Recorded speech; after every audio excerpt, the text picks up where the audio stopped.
The Caracal is a good helicopter to perform those kind of missions because it's very nice to handle. You can perform air-to-air refueling several times in the missions, so you can sometimes perform up to 10 hours of flight. We have already used it in Africa. We had to convey helicopters from one point to another. It was far more easier because without it we were supposed to identify some airfield to refuel. It will completely change our way to prepare and to perform our operations.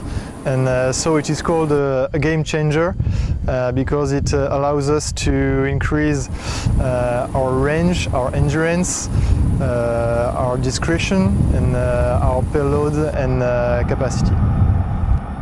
So you have to first wait that the tanker take the lead, and you can take a position of observation first, and after that you have to follow the orders of the tanker.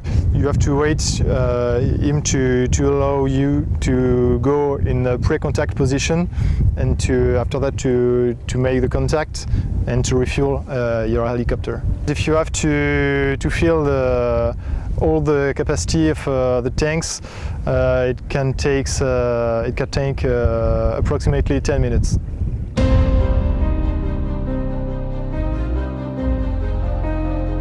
At the beginning, it's very impressive.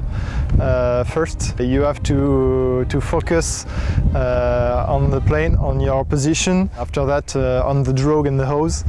And by the way, when you get used to it, it's easier. During night time, when you have a lot of turbulences, it can be very difficult.